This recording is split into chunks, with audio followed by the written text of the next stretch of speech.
It is Sunday the 29th of December in the Vendée Globe, the skipper's 49th day at sea. And we start today with a couple of clips from Sam Goodchild. First of all, showing yesterday when he rounded Cape Horn, the strong wind Pacific conditions and the marked contrast now that they're in the South Atlantic.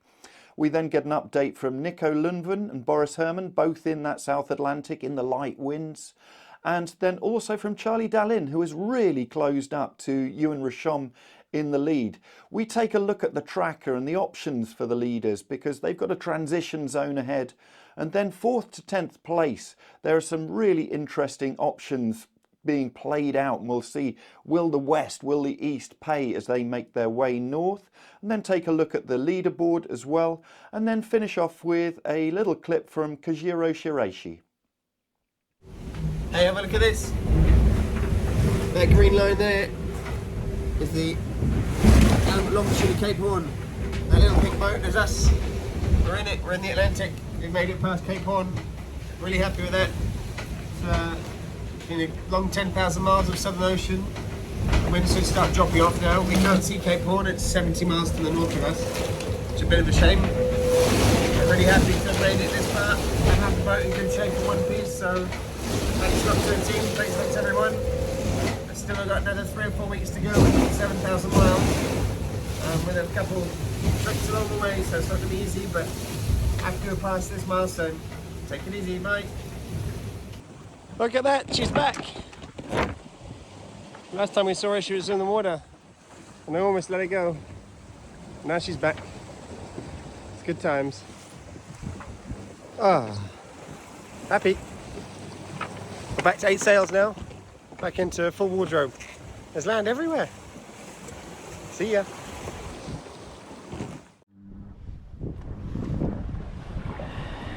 Hello! Very sharp transition between the Southern Ocean and the South Atlantic. The wind just dropped. Full blue sky. The sea state is very flat. Not totally as expected on the weather model. We should have more winds than that, but I don't complain. It's good also to have some quiet moments at sea and to enjoy them. And we have again a friend. Charles, Jérémy is there. 1 mile, something like 1 mile, just here.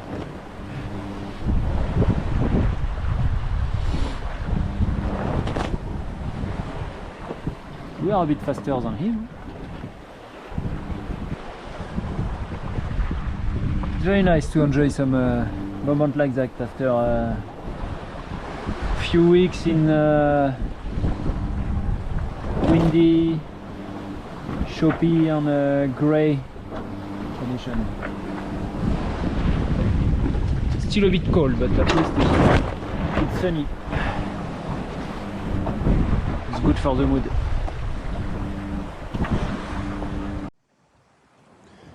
I haven't seen a sunset in God knows how long. I think since the South Atlantic. So it's not a sunset behind the horizon, but behind this cloud bank. That's where Cape Horn is. And there you see biosurf.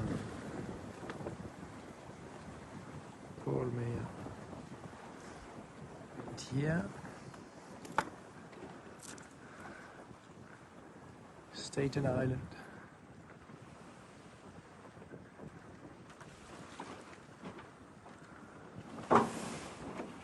We just went through a transition and got this new wind. We were sailing downwind with wind from there, and now we're upwind with wind from there. In between I did 2 tacks in very light wind. But all this happened in 2 hours. Very nice. So we are into new wind, and This is very good news. Charal and Holcima down there, they are at 2-3 knots on the satellite AIS. So for the moment we are better. I mean, we are luckier with the wind here. Wow, this scenery is amazing.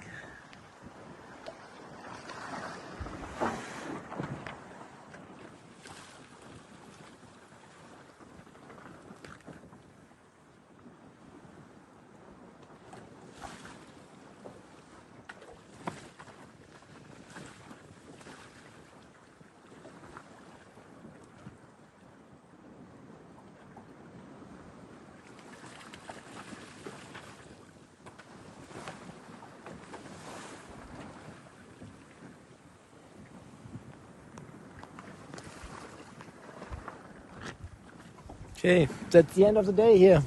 Talk tomorrow. I'm happy to be in a t-shirt. It's the first day. It's nice to sail under the sun in the heart of a depression. We are currently managing the centre of a depression, playing with its curvature, and I will soon be heading north again. Last night was also very busy in the south of the depression with 30 knots of wind in a crosswind. It shook up quite a bit. I didn't see the Pacific Ocean or the Indian Ocean pass by. It happened very quickly. I really had quite mild conditions. I didn't have huge seas nor squalls with 40 to 50 knots of wind. I did well in the South Seas this year. The boat is still impressive. Sometimes it is even too fast when there is a sea. I have to find solutions to calm it rather than making it speed up. On the tracker at 0600 hours we can see how Yoann Richomme is there in the lead and Charlie Dalin just behind him, and you can see from their path that curve they've taken that Dalin was talking about on the boat, and now they've got this transition zone. We can see those light winds just to the northwest, and then they are going to have that northerly airflow from the high pressure system which is just above them.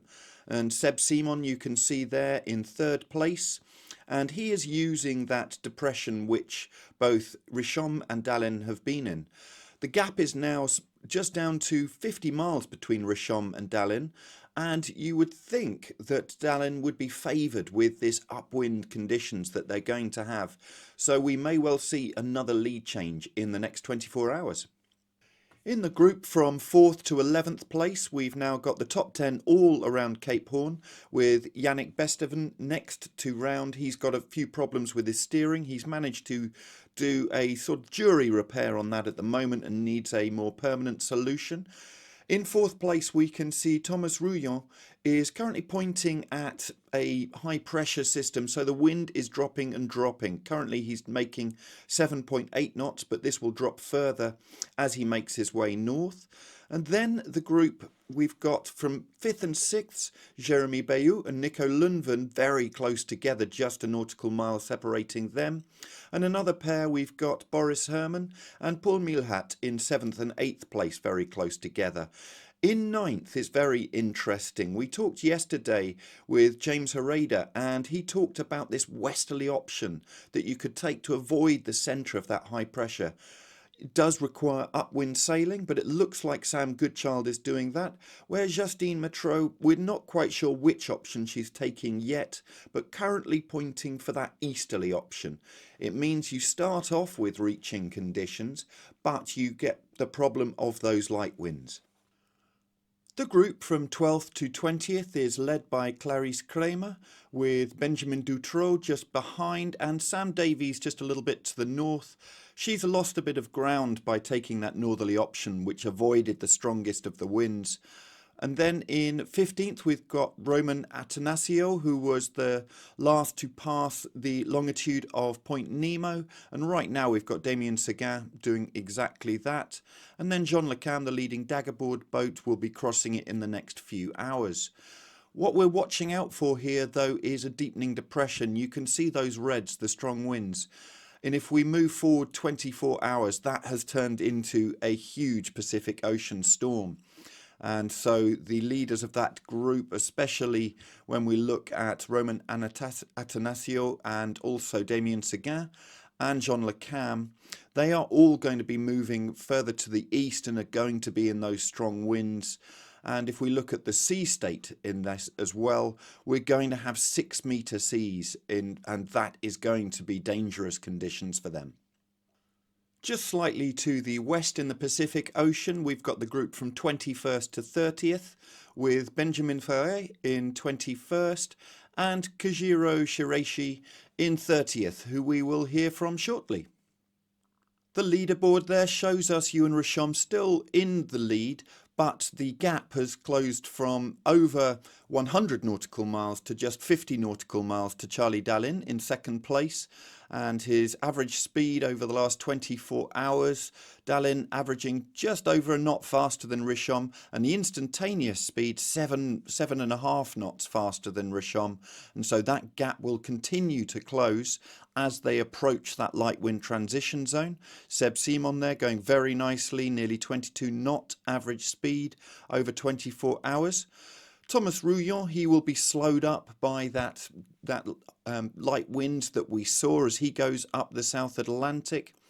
Just scrolling down a bit, it's going to be very interesting in 9th place, just looking at Sam Goodchild, who's taking that westerly option and how he'll be going upwind in stronger winds than the group who are to the east, who will have lighter wind but maybe a more favourable angle. Scrolling down a bit further, we can see Conrad Coleman and Oliver here in 28th place and 31st place respectively. I had a pretty harsh Indian Ocean. The waves and the conditions were really hard, and I broke a few pieces, small parts of the boat. But I have good conditions at the moment to repair things, and the start of the Pacific Ocean is pretty good. The high pressure we will be having is going to be a little hard to manage, but it's always good to be sailing in these conditions. I'm not too cold at the moment. I prepared well with a good down jacket and a good sleeping bag. So it's pretty good. But as we approach the Horn, it will be a little colder, so I need to manage that. I try to overview the race in 2 different ways. The first is in long term and of course day to day. So in day to day base, we are looking at the high pressure coming at us, and it's going to be a little hard to go fast in good directions. But what I'm looking most forward to is the Cape Horn passage. I hope to be close to the Horn for the passage. It will be my 5th Horn passage, and I look forward to that. Thank you for watching today. Please do subscribe to our channel using the button down here and take a look at sailworld.com and yachtsandyachting.com for all the latest news in sailing.